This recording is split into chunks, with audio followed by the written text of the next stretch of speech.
ఇది ఒక సోషల్ మీడియాలో ఒక పోస్ట్ని ఫార్వర్డ్ చేసినందుకు, ఒక వచ్చిన పోస్ట్ని రీట్వీట్ చేసినందుకు, ఫార్వర్డ్ చేసినందుకు ఒక కేసు పెట్టారు. అది అక్రమ కేసు అంటే.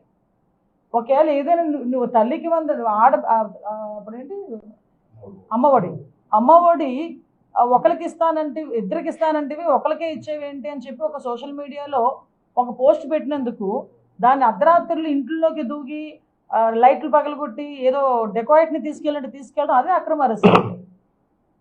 అర్థమైందా? అసలు సంబంధమే లేని ఇష్యూలో ముఖ్యమంత్రి అన్ని సంవత్సరాలు ముఖ్యమంత్రి చేసిన వ్యక్తిని, ప్రతిపక్ష హోదా కలిగిన వ్యక్తిని 53 రోజులు మీరు అక్రమంగా అరెస్ట్ చేసి జైల్లో పెట్టారు. అదే అక్రమ అరెస్టులు అంటే. ఈరోజు సాధారణంగా జగన్మోహన్ రెడ్డి ఊర్లోకి వస్తున్నాడంటేనే షాపులన్నీ మూయించేసి మా ఇంట్ల దగ్గర హౌస్ అరెస్టులు చేసి మమ్మల్ని కూడా రోడ్డు మీదకి రానివ్వకుండా చేశారే, అవి అక్రమ అరెస్టులు అంటే.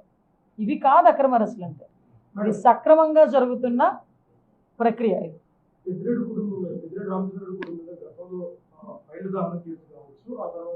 అటవీ భూముల ఆక్రమణ కేసు పెట్టారు, అలా కేసు కావచ్చు, ఇవన్నీ కూడా ఆధారాల ద్వారా కేసు చేస్తారు. ఇప్పుడు మిథున్ రెడ్డి పెట్టిన లెక్కర్ స్కామ్ కేసు కూడా ఆధారాలు దొరక